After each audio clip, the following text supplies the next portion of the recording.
Amigos de Combo, ya estamos aquí en la alfombra roja de Knives Out. Es una película que pinta bastante bien. Y básicamente lo que nos cuentan es que hay que descubrir quién es el asesino de un importante patriarca en su familia.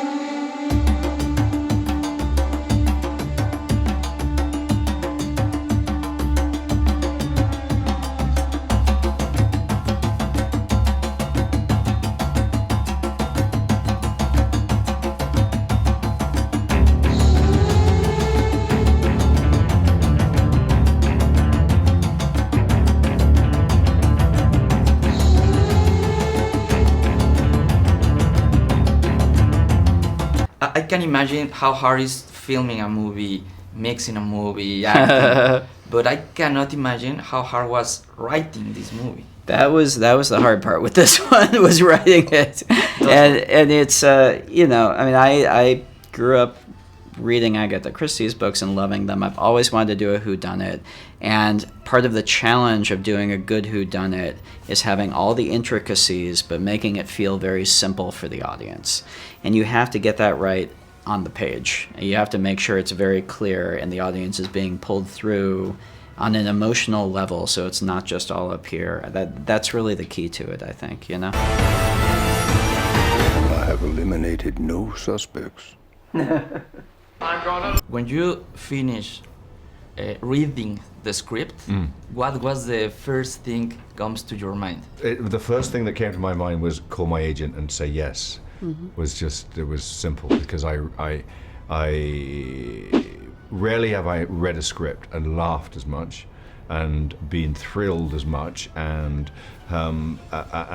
just, you know, knowing that Ryan was directing it and what he potentially could do with it was just so exciting. And I phoned my agent and said, please, let's do this. Ladies and gentlemen, I would like to request that you all stay until the investigation is completed. It was a huge surprise. It was like really nice reading something completely original and fresh and funny, and then confusing. But perfectly said. I mean, a good murder mystery will keep you guessing, and yeah. you don't want to know the answer too soon. And certainly when I read it, I had no idea what it was. It's very unpredictable, and it's misleading the audience constantly. And I think people, because it's so funny and it's so relatable to nowadays and everyone's families, I think people is like really engaged with the movie all the way through till the end. Detective Lieutenant Elliott, and this is Trooper Wagner. We just want to ask a few questions. I said, thank you, God, for sending me this beautiful piece of material. This is unique, it's fresh, it's contemporized, it's funny, and the great thing about it is you can take your mama, you can take your grandma, abuela, you can take your la gente, tus amigos. Yeah, to see the movie, because anybody can see it. I'm gonna take you all love twisting the knife into one another. Up your ass. Oh, very nice. Matter of fact, oh my God. eat shit. I got this script when I was ready to go home, so when I finished reading it, it literally made me stay. I said I want to stay and I want to audition for this. And I remember it just felt like something that was so fresh and different and engaging, and it made me laugh. It physically made me laugh out loud when I was reading it. So, like she said, it was definitely something special when reading it, and in a lot of ways it was a perfect script, and the way that Ryan tied and everything, and the characters were so colorful and unique, and that's very rare in a script where all of the characters have different motives and tones and ways of talking, and I think Ryan is a genius. 30 languages, over 80 million copies sold. You guys fans? I mean, I don't do much fiction reading myself. Big fan. I'm a big fan. I believe this movie also could work as a novel. Yeah. As a police novel. Well, it's funny because, I mean, obviously, you know, the novel is kind of where the genre started, obviously. It's funny though. I mean, there are things about the whodunit that I feel like almost work better as movies. Because if you think about the whodunit, it's like a time travel movie. There are two timelines. There's the investigation, and then there's the past when the crime happened. And to dip down and investigate different perspectives on that other timeline, that's something that cinema language does uniquely well. That's almost easier to do on the screen than on the page. So in some ways I agree with you, but I feel like it's a very cinematic genre. The night of his demise, the family had gathered to celebrate your father's 85th birthday.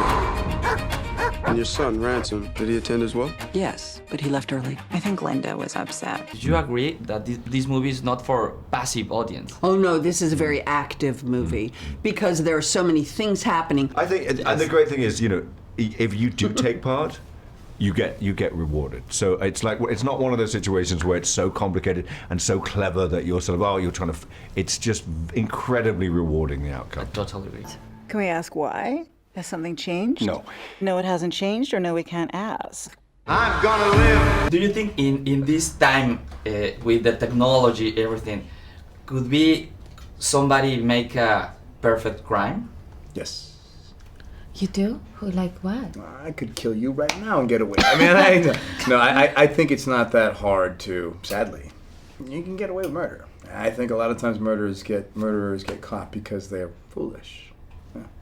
I mean, I have no plans for murder. I'm not like plotting. Do you anything. like me? But don't cross me, because I'll put you in the ground.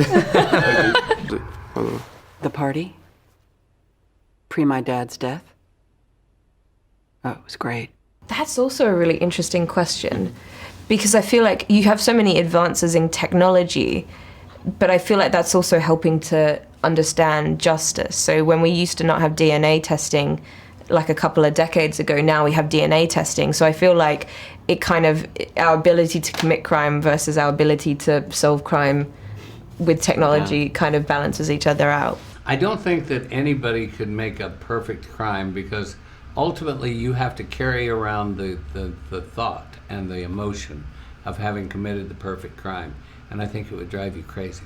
Who is that guy? Mr. Blanc is a private investigator of great renown. I read a tweet about a New Yorker article about you. You're famous. Horror movies evokes fears, dramas, emotions. I think this movie works in the intelligence of the people, the curiosity. Do you agree that? Yeah, that's a huge part of what the genre is always played to, is presenting you with a puzzle. And human beings love puzzles, and they love figuring things out. And what the genre always does is there's something that doesn't make sense, and the detective comes in and puts it all together and makes it make sense at the end.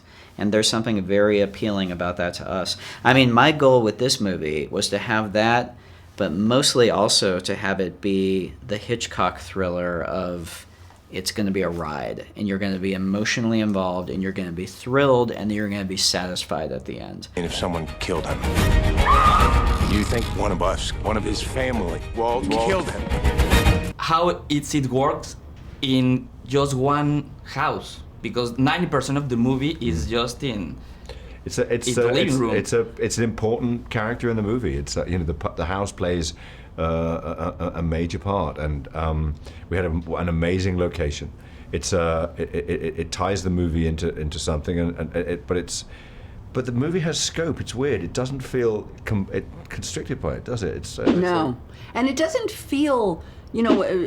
Somebody, maybe you, some point today, somebody said something about being this big movie. It did not feel that way. No. It felt like an indie movie. Of course. Even though it had obviously this enormous cast of very talented and famous actors. The movie itself, the way it was made, the crew, it was kind of low key. And we were self-contained. We were in situ. I mean, we were there together, and so it also felt very communal. The actors lived, and I point to the actors because there was a playroom that they put all the actors, but I ended up going up to the kitchen because I didn't want to hang out with us. No, I didn't want to sit in the playroom. I know. But it was communal. Yeah. I think one of his family killed him. Is that what you're suggesting? I I remember Jorge Luis Borges. He loved the thriller and the He said that before writing a thriller, you should know the last action. Yeah, the last word. Exactly, last moment. Yeah, absolutely. That's how I have to do it. I need to. I'm exactly like Borges. me and Borges. Exactly. No. I need to see the entire thing as one line. I need to be able to hold the shape of the entire story in my head before I can sit down and start writing. Because if I don't know where it's going to, then I'm not that smart. I'll get lost very quickly. If we get a little Irish courage in him, he'd get into it with Harlan. What? Richard said what? Are you baiting me, detective? If you could hire Detective Benoit to solve one mystery. Oh, wow. In the history. Any mystery. All of history? Yeah. Oh, my God. I would hire him to solve the mystery. Oh, I'm casting my mind way back now. Let's put the Kennedy assassination to bed once and for all. I feel like Blanc could figure that out. Well, that's a lot of pressure. Only for you. Which will be? I don't know. Who built the pyramids? Who killed Elvis? The pyramids that you mentioned, that would be interesting if there's aliens involved in that. My childhood. Okay. There's nothing I can top that with. Sorry, that's.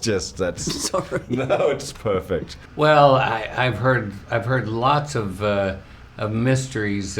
Maybe we ought to hire Benoit Blanc to find Sasquatch. Oh, I didn't see that coming. Mystery of the Pyramids. I don't know. That's great. Yeah, the pyramids. I go pyramids. The pyramids. Yeah. How did they do it? Really? Because I've seen those recreations with the things with the logs and the pulling along the sand. Yeah. No. I was gonna say Marilyn Monroe. Oh, there you go.